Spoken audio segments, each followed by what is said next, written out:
Hello everyone, welcome back our channel. ఈరోజు topic ఏంటి అంటే 5th క్లాస్ సిబిఎస్ఈ సిలబస్లో మ్యాథ్స్ కోసం అయితే తెలుసుకుందాం. అది ఎక్సర్సైజ్ 5.2 అనమాట.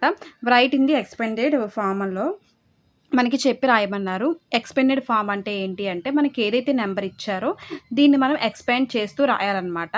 అంటే ఏంటి అంటే ఇక్కడ మనకి ఇచ్చింది ఎలా చెప్తాము, నెంబర్ని ఐడెంటిఫై చేసి చెప్పాలి కదా. ఫ్రాక్షన్స్లో ఇచ్చారా, డెసిమల్స్లో ఇచ్చారా, మిక్స్డ్ ఫ్రాక్షన్స్లో ఇచ్చారా, అలా ఐడెంటిఫై చేసి చెప్పాలి అంటే మనం ఐడెంటిఫై చేసి చెప్పేయగలం అనమాట. ఫస్ట్ వన్ మనకి ఇచ్చింది ఏంటి అంటే డెసిమల్స్లో ఇచ్చారు. డెసిమల్స్ అనగానే మనకు గుర్తు రావాల్సింది పాయింట్స్లో ఉంటే అది డెసిమల్స్ అని గుర్తు రావాలి.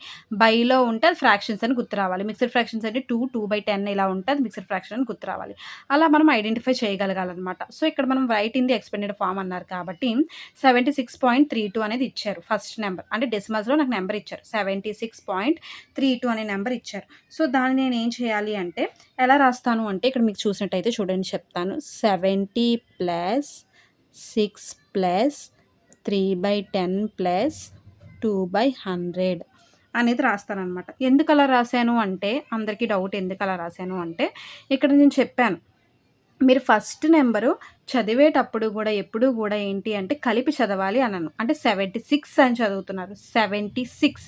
సో 76 అని చదువుతున్నప్పుడు మనం రాయాల్సింది కూడా అలాగే రాస్తాం కదా. 76 అంటున్నా, అంటే 70 + 6 70 + 6 అని రాస్తాం. ప్లస్ ఇక్కడికి వచ్చేసరికి ఏంటి అంటే నేను ఆల్రెడీ బిఫోర్గానే చెప్పాను, పాయింట్ తర్వాత ఎన్ని నెంబర్స్ ఉంటే మనకి అన్ని జీరోస్ యాడ్ అయినట్టు అని చెప్పి. పాయింట్ తర్వాత నాకు చూసినట్టయితే 2 జీరోస్ ఉన్నాయి. పాయింట్ తర్వాత అంటే ఎన్ని నెంబర్స్ ఉంటే అన్ని జీరోస్ ఉన్నట్టు అని చెప్పాను. పాయింట్ తర్వాత నాకు ఎన్ని నెంబర్స్ ఉన్నాయి, 2 నెంబర్స్ ఉన్నాయి. అంటే 100 నెంబర్స్తో మనం క్యాలిక్యులేట్ చేయాలి. అంటే పాయింట్ తర్వాత ఒక నెంబరే ఉంటే అది 10, అదే 2 నెంబర్స్ ఉంటే 100, థర్డ్ నెంబర్ ఉంటే 1000, ఫోర్త్ నెంబర్ ఉంటే 10,000 అలా వస్తుందనమాట. అంటే పాయింట్ తర్వాత నాకు ఉన్నది ఏంటి, 3 ఉంది. అంటే పాయింట్ తర్వాత ఫస్ట్ డిజిట్ని నేను ఏం చేస్తున్నాను అంటే 3/10గా రాసుకుంటున్నాను. ఎందుకు అంటే పాయింట్ తర్వాత ఉన్న డిజిట్, ఫస్ట్ డిజిట్ ఏదైతే ఉందో అది 10 వాల్యూతో సూచిస్తామన్నమాట, అంటే చెప్తాం. సో అందుకే 3/10 అనేది రాస్తాను.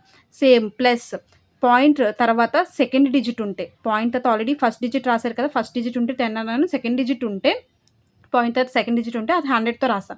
సో అప్పుడు ఎలా రాస్తాం, +2/100 అనేది మనం రాస్తాం. సేమ్ అదే మెథడ్ ఇక్కడ కూడా సేమ్ అదే మెథడ్ మనము యూజ్ చేయాలన్నమాట. ఎలా యూజ్ చేస్తాము ఏంటి అంటే, సేమ్ 182 ఉంది కదా, దాన్ని మనం సపరేట్ చేయండి. 182 అంటే ఏంటి అంటే 182 100 182 అంటే అలాగే పిలుస్తాం కదా. 100 + 82 అంటున్నాం, 80 + 2 అంటున్నాం, 80 + 2 182 అయిపోయిందా. ఎడిషన్ చేసాము. పాయింట్ తర్వాత ఎన్ని నెంబర్స్ ఉన్నాయి, ఒక నెంబరే ఉంది కాబట్టి ఒక నెంబర్ ఉంటే నేను ఎంత చెప్పాను, 10 అని చెప్పాను. సో అప్పుడు పైన ఏదైతే నెంబర్ ఉందో సేమ్ 7 వేసేస్తారు. బై 10 అనేది ఒక నెంబరే ఉంది కాబట్టి ఒక నెంబర్ రాస్తారు. ఓకేనా. అలాగే 2 ఉంటే 100 రాస్తారు. 3 ఉంటే తర్వాత నెంబర్ సెకండ్ డిజిట్ వచ్చేసరికి 100 తీసుకుంటారు, థర్డ్ డిజిట్కి వచ్చేసరికి 1000 తీసుకోవాలి. సేమ్ థర్డ్ వన్ 48 అంటాం. పలకడమే మనం 48 అన్న, అంటే 40 + 8 అనమాట.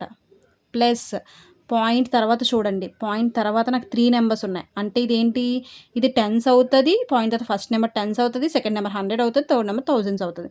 అప్పుడు దీన్ని ఎలా రాస్తాము, 3/10 రాస్తాం, 10s కాబట్టి. నెక్స్ట్ 7 ఏమవుతుంది, 100s కాబట్టి 100లో రాస్తాం, 7/100. ప్లస్ 2 ఏమవుతుంది, 1000లో కాబట్టి 1000, 2/1000 అనేది రాస్తాం. ఓకేనా, అలా రాస్తాం. నెక్స్ట్ 92.007 ఉంది. సేమ్ 92 అంటున్నా, అంటే 90 + 2 అంటాం, 90 + 2 అంటాం. సో దీనికి ఎలా రాస్తాము, పాయింట్ తర్వాత ఎన్ని నెంబర్స్ ఉన్నాయి, సేమ్ 3 నెంబర్స్ ఉన్నాయి. అంటే 1000 వరకు 10s 100s 1000s అని కాల్ చేస్తాం. అంటే 0/0 ఉంటే 0 రాయండి, 1 ఉంటే 1 రాయండి. సేమ్ డిజిటే మనకి పైన ఉండాలి, కింద వచ్చేసరికి పాయింట్ తర్వాత ఏ నెంబర్ ఉందో చూస్తే ఆ 10s 100s అనేది చెక్ చేసుకోండి అంతే. 0/100 0/10 తర్వాత పక్క నెంబర్ సెకండ్ నెంబర్, ఇది ఏమన్నా 10s అయిపోయింది, 100s కదా. So 0/100 plus third number 7, so 7/1000 అనమాట. అంతేనా, 7/1000 అయిపోయింది. నెక్స్ట్ వన్ ఇదే సేమ్ 526, అంటే దీన్ని ఎలా రాస్తాము, 500 అని పిలుస్తాం. ప్లస్ 26 అంటున్నాం, అంటే 20 + 6 అంటాం. ప్లస్ సేమ్ ప్లస్లో యాడ్ చేస్తారు, ఎక్స్పెండెడ్ ఫామ్ కాబట్టి. పాయింట్ తర్వాత 3 నెంబర్స్ ఉన్నాయి, అంటే 10s hundreds, thousands. Tens, hundreds, thousands. So, tens, hundreds, thousand అంటే ఇక్కడ ఏం రావాలి? 9/10. ఫస్ట్ డిజిట్ 9/10 ఎందుకంటే ఫస్ట్ డిజిట్ 10లో కాబట్టి టెన్సే రాస్తాం. తర్వాత సెకండ్ డిజిట్ 0 ఉంది కాబట్టి 0కి 100లో కాబట్టి 0/100 ప్లస్ 6 వచ్చేసరికి ఏంటి అంటే థర్డ్ డిజిట్ కాబట్టి 6ని మనం థర్డ్ డిజిట్ ఉంటే థౌజండ్స్లో పిలుస్తాం కాబట్టి 1000 అనేది రాస్తాం. అలాగే మీరు ఏం చేస్తారంటే 10.001 ఆన్సర్ అనేది నాకు కామెంట్ సెక్షన్లో కామెంట్ చేయండి. అది రైటా రాంగా అనేది నేను చెప్తాను అనమాట. ఓకేనా? ఈ వీడియో నచ్చినట్లయితే లైక్ చేయండి, షేర్ చేయండి, కామెంట్ చేయండి, సబ్స్క్రైబ్ చేయండి.